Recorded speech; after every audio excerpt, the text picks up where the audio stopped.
যারা চাষ করেন তারা জানেন যে ভালো বীজ না হলে চাষ ভালো হবে না। বীজ, ভালো বীজ চাই। ঠিক তেমনি আমাদের আধ্যাত্মিক জগতে এ মন্ত্রকে বীজ মন্ত্র বলা হয়। এই শোধন হওয়া চাই। যদি শোধন না হয় তাহলে এটাও আবার মানব হৃদয়ে গিয়ে অঙ্কুর হবে না। যেমন আপনারা জানেন যে বটবৃক্ষ সব জায়গায় আছে কম বেশি, তা থাকলে কি হবে, বটবৃক্ষে অনেক ফল হয়, হয় না? কোটি কোটি বীজ গাছের তলায় পড়ে। কোনদিন কি আপনারা খুঁজে পেয়েছেন যে বটবৃক্ষের তলায় বটবৃক্ষের গাছ পাওয়া যায়?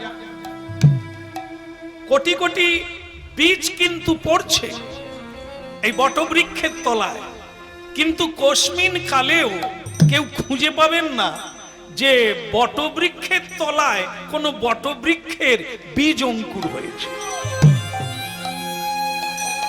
হয় না। কেন হয় না? তার কারণ হলো বটবৃক্ষের বীজ কোন পক্ষী যদি খায়, পাখি খাবে, তারপর সেটা কোন পোড়া বৃক্ষে মানে মোরা বৃক্ষে কিংবা পোড়ো বাড়িতে মল ত্যাগ করবে। সেই মলের মধ্য দিয়ে যেই বীজ পড়বে সেই বীজ থেকে বটবৃক্ষের উৎপত্তি হবে। তার মানে আমরা ভাবি বীজ পড়লেই গাছ হবে, তা না। শোধন হবে। সুখ মুখাদ মৃত দ্রব সংযুত। হরিনাম এত মিষ্টি কেন হচ্ছে, এত সুধা কেন? মানুষ দূর দূরান্ত থেকে গাড়ি করে আসে কেন? চাকরি ছুটি নিয়ে ব্যবসা ইস্তফা রেখে কেন হরিনাম শুনতে আসে? কারণ কি, এই হরিনাম যত দিন যাবে তত মধুর হবে। কেন না, একজন খেয়ে দান করছে, এরা আবার খাচ্ছে, অপরকে দিচ্ছে। যেরকম পান ঠাকুমা যখন চিবিয়ে খায়, সেই চিবানো পান যদি কেউ কোনোদিন খেয়ে থাকে তাহলে বুঝবে এমনি পান খাওয়া আলাদা, ঠাকুমার চিবানো পান আলাদা। ওর মধ্যে একটা প্রেম আছে, ভালোবাসা আছে, চর্বিত চর্বণের রস আছে। সেই রকম হরিনাম যারা আস্বাদন করে, যারা খায়, আনন্দ পায়, তাদের বদন থেকে যখন শুনবেন আপনার আনন্দ অনির্বচনীয় আনন্দ। আর যিনি হরিনাম করছেন আর নিজেই যন্ত্রণায় ভুগছে, আর হরিনাম সবই পেটের জ্বালা। তার মানে ওর কাছ থেকে হরিনাম শুনবেন, ওরও জ্বালা আর আপনারও জ্বালা। যেমন এক সর্প ব্যাং ধরেছে। ব্যাং জানেন তো? না না, স্টেট ব্যাংক না, ইন্ডিয়ান ওভারসিজ ব্যাংক নয়, ইউনাইটেড ব্যাংক নয়, এ হচ্ছে জলা জাঙালে জলে যে ব্যাংক থাকে তাকে ভেগ বলে। তা সেই ব্যাংক মানে কি বলবো, সে ব্যাংকে একটা সাপ ধরে ফেলেছে।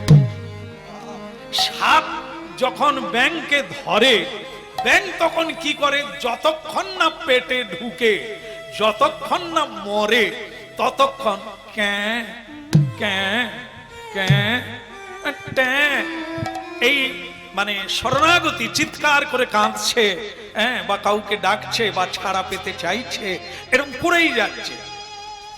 তো অনেকক্ষণ ট্যাঁ ট্যাঁ করে যাচ্ছে, ব্যাংকটা মরছে না কেন? যে ধরেছে সে গিলছে না কেন?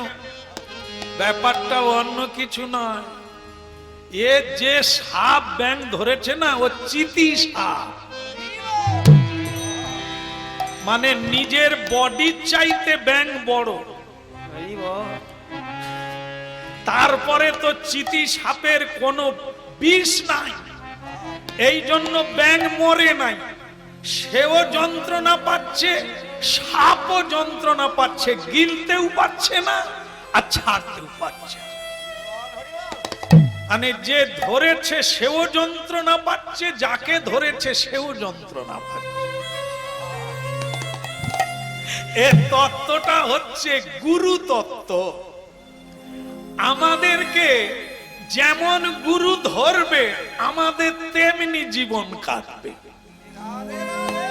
যদি চিতি সাপ হয়, যে গুরুর বিষ নাই, সাধনা নাই, সে যদি ধরে সেও যন্ত্রণায় ভুগবে, আমরাও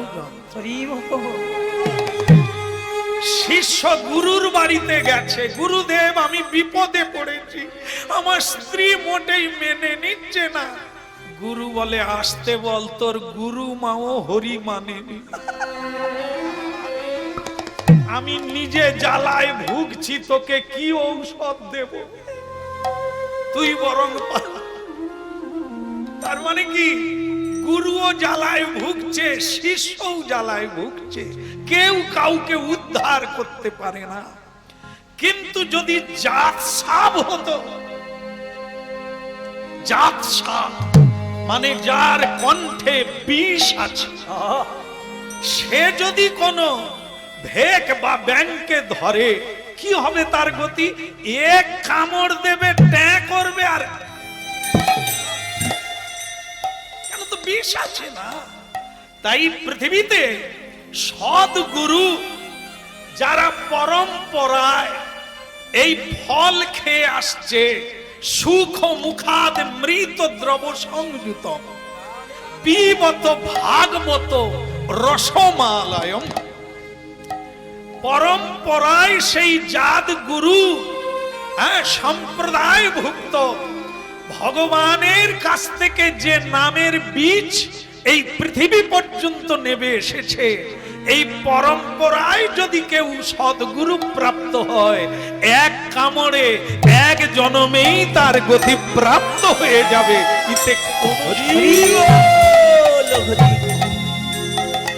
এই জন্য ভক্তমণ্ডলী মায়েরা, হরি নাম শুনতে হবে, ভক্তের বদন থেকে সাধু সঙ্গ করতে হবে, না হলে এর গড়া খুঁজে পাওয়া যাবে না। কেমন হরি নাম হবে, নামের কৃপা হবে না, এইটা ভাবতে হবে। এই জন্য বটবৃক্ষের চারা বটবৃক্ষের তলায় হয় না, পাখি যদি খায় মল ত্যাগ করে সেই জায়গায় হয়। ঠিক তেমনি আগে সাধুরা খাবে, সেই খাওয়ার পরে রাধে রাধে রাধে রাধে রাই গৌর হরি বল, হরি বল।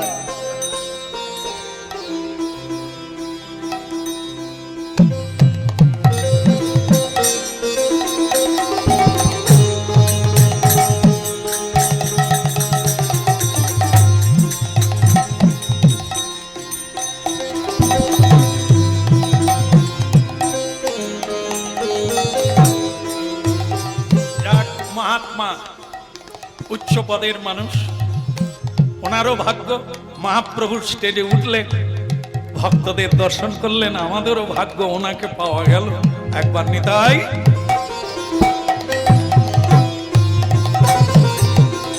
বলো নাই আমারে বলিতে তাহারে সুধা মাকা হরিনা, ভুলু নাই আমারে ভুলিতে তাহারে সুধা মাখা হরিনা। বলো নাই আমারে বলিতে তাহারে সুধা মাকা হরিনা, ওই না ভুলু নাই আমারে ভুলিতে তাহারে সুধা মাখা হরিনা।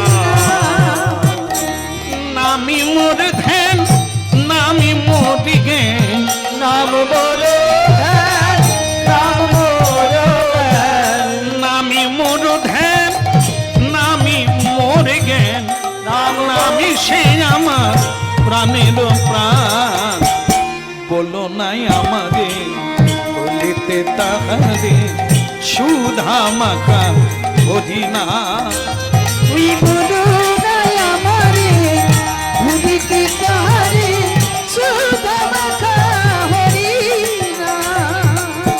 পরম দয়াল শ্রী গুরুদেব কি জয় হো। ভগবানের চেয়েও যেটা বড় তত্ত্ব, আপনারা ভাগ্যবান সেই তত্ত্ব জানেন এবং শুনছেন। সেটা হচ্ছে ভগবান ভগবত তত্ত্বের চেয়ে গুরু তত্ত্ব সবচাইতে বড়। আবার এই গুরু অন্য কেউ নয়, স্বয়ং ভগবানই গুরু হয়ে পৃথিবীতে আসে। জীবেরও নিস্তার লাগি নন্দ সুত হরি ভুবনে প্রকাশ হন গুরু রূপ ধরে। তা আজ আমরা কথা শুনছি সদানন্দের কথা, ভক্ত সদানন্দের পুনর্জীবন। এটা জানতে হবে, শুনতে হবে, আর বুঝতে হবে জীবনটা কি। একটা জিনিস জেনে রাখবেন, আমরা আছি কোনো মানে স্থলে নয়, জলে। সংসার সাগরে, নদী নয়, নালা নয়, পুকুর নয়, ডোবা নয়, সরোবর নয়, সাগরে। সাগর যেমন সীমাহীন, এ সংসার গহর তেমনি সীমাহীন গর্ত, গভীরতা। ধ্যান দিয়ে শুনুন, শেষ হতে গেল। সংসারে হাবুডুবু খাচ্ছে, অনেকগুলো জন্ম পারাপারে যেতে পারি না। কারণটা কি? তত্ত্বটা জানি না, সাধু সঙ্গ করি না। জীবনে অনেক জেনেছি, আসল তত্ত্বটা জানি না। অনেক আস্তে আস্তে অনেকের ঠিকানা জানি, মোবাইলে রেখেছি, কিন্তু নিজের ঠিকানা জানি না। কে আমি, কি মোর কর্তব্য, কেন? এটা আমাদের কারুরই বাড়ি না। আসল বাড়ি হচ্ছে বৈকুণ্ঠে, ভগবানের চরণ। সেই ঠিকানা অনেক দিন ভুলে গেছে, তাই এই জঙ্গলে পড়ে আছে। এই জন্য মহাপ্রভু হরিনাম এনেছে। শোনো, ঠিকানা পেয়ে যাবে, রাস্তা পেয়ে যাবে, পথ পেয়ে যাবে, জীবন পেয়ে যাবে। তবে এ কথা দাঁড়িয়ে আজকে নতুন করে আর বলার লাগে না। আমার কীর্তন জীবনটা খুব ছোট করে হলেও অনেক অনেক ছোটবেলা থেকে শুরু করেছি। তা আজকে দেখা যাচ্ছে এই নামের কৃপায় বহু মানুষের জীবন বদলে গেছে, পথ বদলে গেছে, ভাব বদলে গেছে, অভাব মিটে গেছে। হ্যাঁ, দেখবেন পৃথিবীতে ধনী হলেই অভাব মিটে না। ধনীর যদি অভাব মিটতো তাহলে এত মামলা মকদ্দমা কেন, এত কাঁদছে কেন তারা?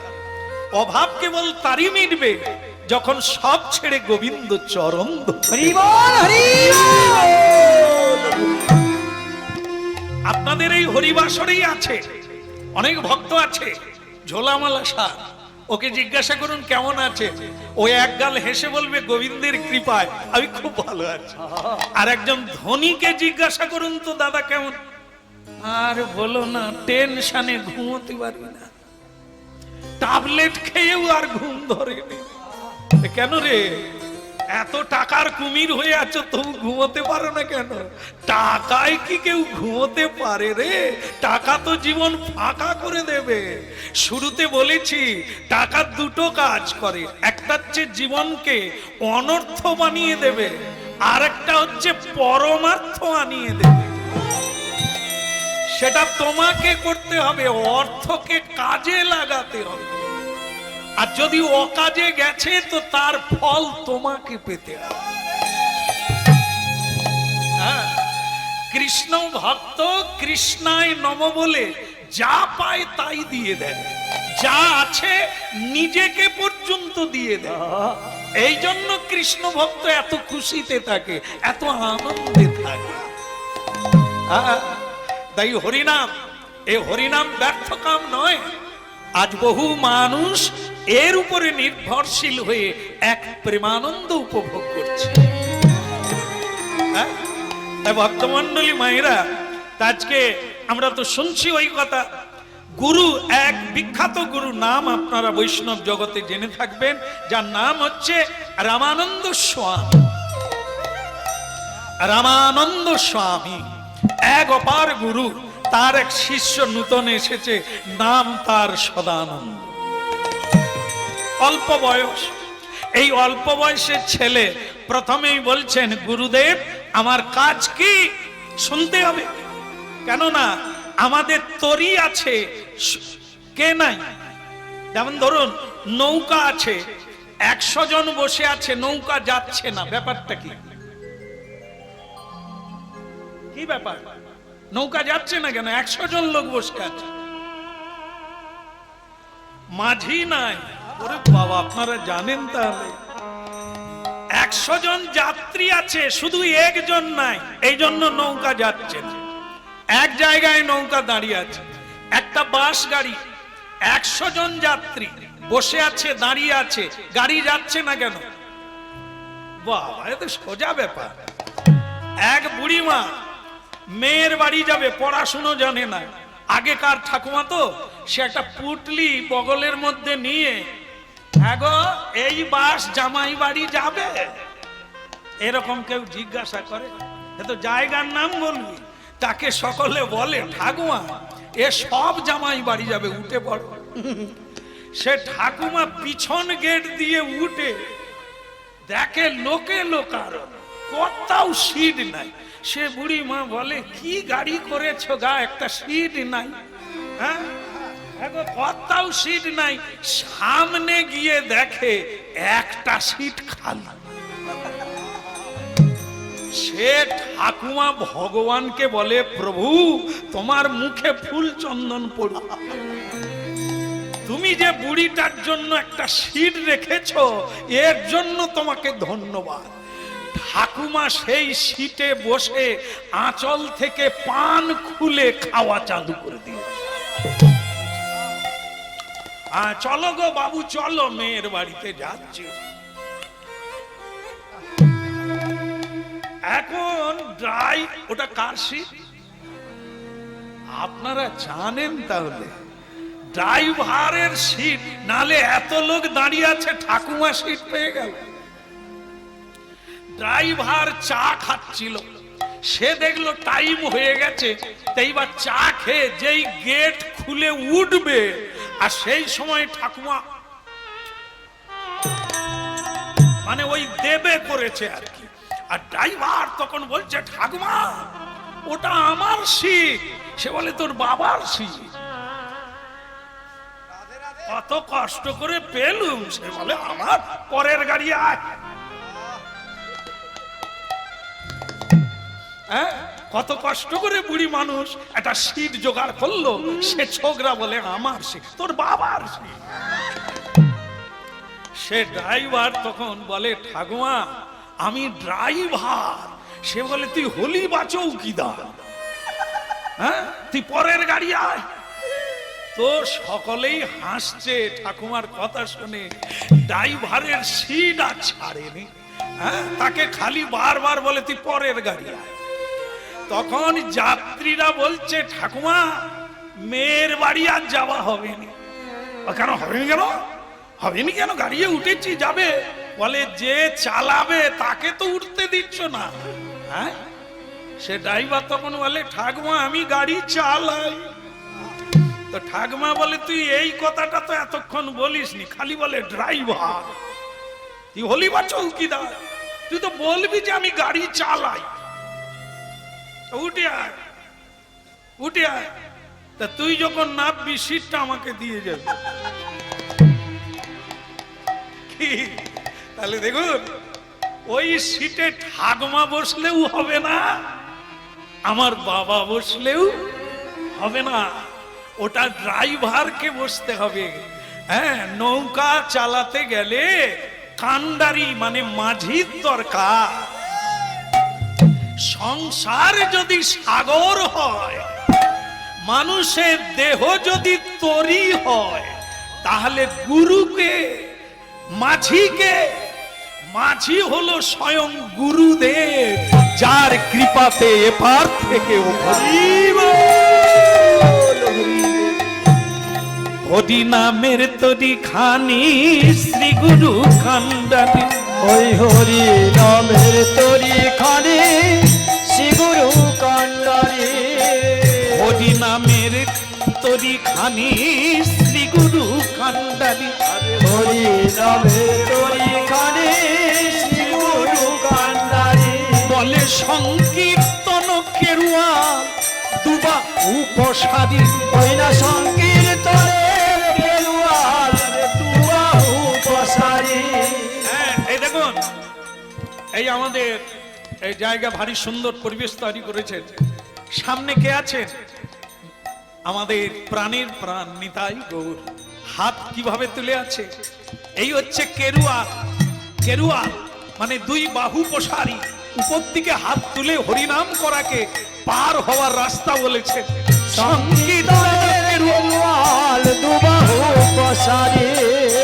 সংকীর্তনের বেলুয়াল দুবাহু প্রসারী।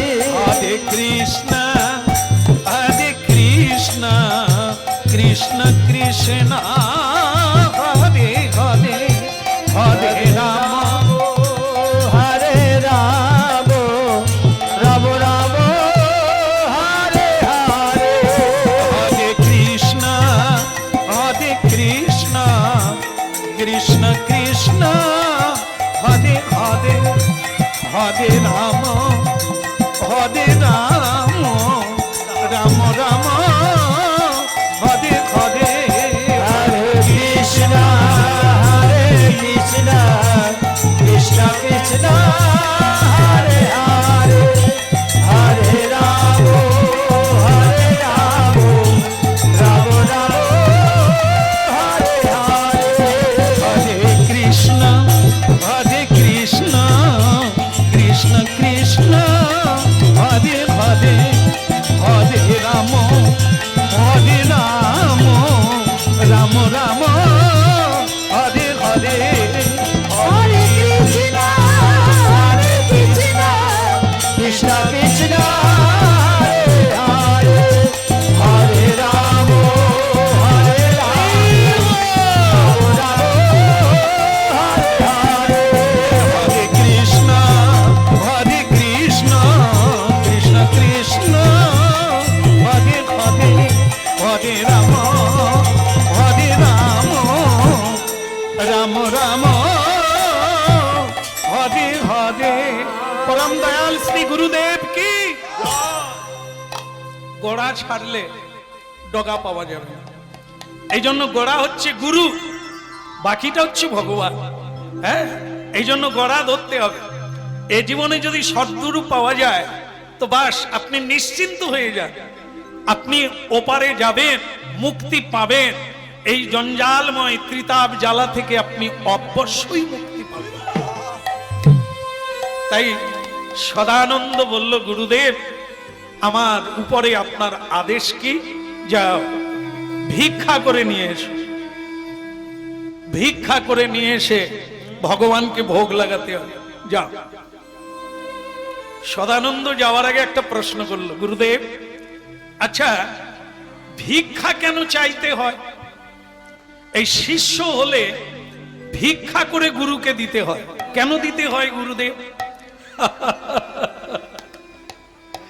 আগে জেনে নাও ভিক্ষা কখন চায়। দুটো কারণ। একটা কারণ হলো যখন তার কিছু নাই, একবারে কাঙাল, তখন তাকে আবার নিজের শরীর থেকে অসমর্থ, তখন তাকে ভিক্ষা চাইতে হয়। এটা একটা। দ্বিতীয় হচ্ছে মানুষের যদি চরিত্র তৈরি করতে হয় তাহলে তাকে ভিক্ষা চাইতে হয়।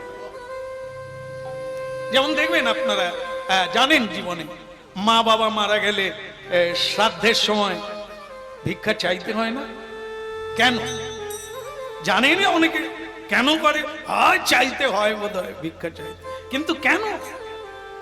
ভিক্ষা চাইলে যেটা আসে সেটা কি?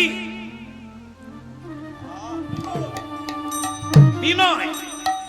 এই বিনয় হচ্ছে মানব জীবনে এক মহাসম্পদ। যার বিনয় আছে তার অনেক কিছু আছে, যার বিনয় নাই তার কিছু নাই, কেবল ক্রোধ আছে। ক্রোধ দূরীভূত হবে এই বিনয় রূপী গুণটা যদি কারো থাকে। যদি মাথা নিচু করতে পারে, সে কারোর সঙ্গে ঝগড়া করতে পারবে না। যদি মাথা নিচু হয় তাহলে পাবে, শ্রদ্ধা পাবে, জ্ঞান পাবে, ভক্তি পাবে, শক্তি পাবে। আর যদি মাথা উঁচু হয়, অহংকার আসবে, আর সেই অহংকারে মানুষের ধ্বংস। তাই গুরুগৃহে গেলে, কোন ছেলে মেয়েরা গুরুগৃহে থাকলে তাকে গুরুদেব ভিক্ষা করতে পাঠায়। স্বয়ং ভগবান কৃষ্ণ কি করতে হয়েছে, ভগবান রামচন্দ্র কি করতে হয়েছে গুরুগৃহে যখন গিয়েছে। ভগবান কৃষ্ণ যখন অবন্তীনগরে শান্তিপুনি মুনির পাঠশালায় পড়তেন, ওনাকে গরু চড়াতে হয়েছে, কাঠ কুড়োতে হয়েছে, জল আনতে হয়েছে, ঝাড়ু দিতে হয়েছে, গোবর শুকোতে দিতে হয়েছে। কেন? জীবন গঠন হবে, জীবন শৈলী তৈরি হবে। হ্যাঁ, আর যেগুলো দেখবেন বড় লোকের ছেলেরা এই স্কুলে গেল, গাড়ি করে এলো, এরা দেখুন মানুষ চিনবে না, কারণ মানুষের সঙ্গে মিশলো না, জীবনটা জানলো না। শোষণ করবে কিন্তু দান করতে পারবে না। কেন? হ্যাঁ, শোষণ করা যায় কিন্তু তাদের শোধন করা যায় না। শোধন করতে গেলে চাষ করে দেখতে হবে চাষে কত পরিশ্রম হয়, কত কষ্ট হয়, তবে তো দাম দেবে। যারা কিনে খায় তারা জানে না, তারা বলে আলুর দাম কেন।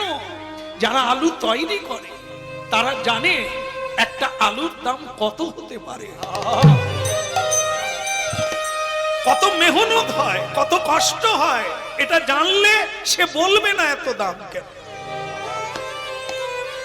সে যখন বাড়িতে মূলো চাষ করে, বাজারে গিয়ে মূলোর দাম চড়াতে চায়, কিন্তু আলু কিনতে গেলে বলে এত দাম কেন। এটা কেন জানে না। তাই মানব জীবন তৈরি করতে গেলে তাকে এই কঠোরতার জীবনে প্রথমে আসতে। স্বয়ং ভগবান কৃষ্ণ তাই করতেন, তাই আমাদেরও তাই করতে হবে, তবে সেই জীবনটার খোঁজ পাবো। তাই শোনা, হ্যাঁ, উঁচু জমিতে জল টেকে না, নিচু হলে ফলবে সোনা। যাও ভিক্ষা চেয়ে নিয়ে এসো। আর আরেকটা জিনিস আছে, মাধুকরী। মাধুকরী মানে মৌমাছি, মধুমক্ষিকা নানান ফুল থেকে বিন্দু বিন্দু করে মধু এনে চাকে ভরে, তখন বৃহৎ হয়। ওটা একদিনে নয়, অনেক দিন একটু একটু করে সঞ্চয় করে, একটা ফুলে নয়, বহু ফুলের মতো। তাকে বলে মাধুকরী। ওইটা মধুটা পুজোয় লাগে, যদিও এঁঠো মানে মৌমাছি, হ্যাঁ, তবুও ওটা পুজোয় লাগে। কেন? ওর মধ্যে তত্ত্ব লুকিয়ে আছে, ওর মধ্যে ত্যাগ লুকিয়ে আছে। দান পবিত্র, ফুল বুক খুলে দিয়েছে, কত মধু নিবি নে। মৌমাছি সব মধু নেয়নি, একটু নিয়েই চলে যায়। এই সদানন্দ, ভিক্ষায় যাবি, আমার নির্দেশ পালন করবি। সেটা হচ্ছে এই জায়গাগুলো, হরিনাম মানে আমাদের জীবন গঠনের জন্য। যদি ভুলে যাই তো ভুলে গেলাম, আর যদি মনে রাখি আমাকেও মনে রাখবে। সেটা হলো জীবনে গুরু যেমন তরি চালায়, গুরু নির্দেশে বসতে হবে, গুরু নির্দেশে কর্ম করতে হবে। তাই গুরু আদেশ দিল সদানন্দকে, কারো এক বাড়িতে ভিক্ষা নিবি না, বেশি দিলেও নিবি না, এক মুঠো করে নিবি, বিভিন্ন বাড়িতে নিবি। আর ধনীর বাড়িতে যাবি না, মধ্যবিত্ত গরিব মানুষের বাড়িতে যাবি, ধনীর বাড়িতে যাবি না, দিলেও নিবি না, এ আমার আদেশ।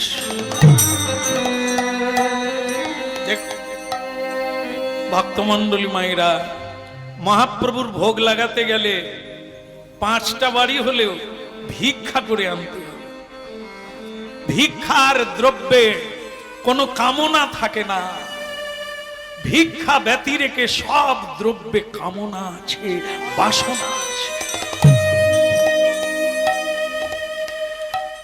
জয় জয় শ্রী গুরু প্রেম কল্প,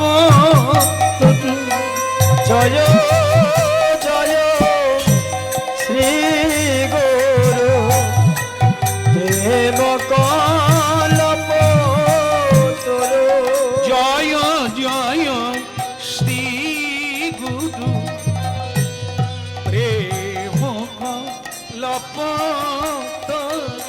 জয় জয় শ্রী গুরু প্রেম কল্প তরু। বলে অদ্ভুত যাক পরখা, ওই অদ্ভুত যাক পরখা। ইয়ায় জ্ঞান তিমির বড় জ্ঞান, আরো আগে আরো শিবির বড় গারো। বলে সুচন্দ্র কি রনে করুণা, ওই না সুচন্দ্র কি রণে করুণা।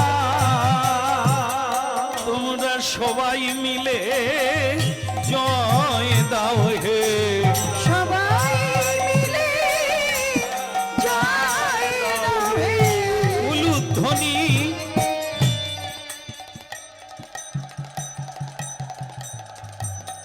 আর হরিধ্বনি, তোমরা সবাই মিলে জয় দাও হে। ওই নায়ল ধরা হরি ধ্বনি।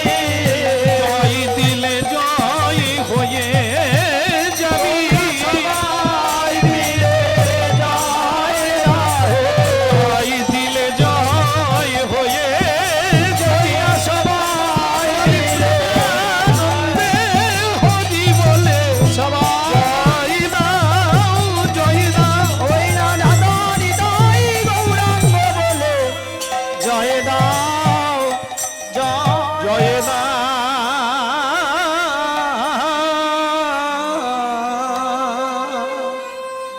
परम दयाल श्री गुरुदेव की।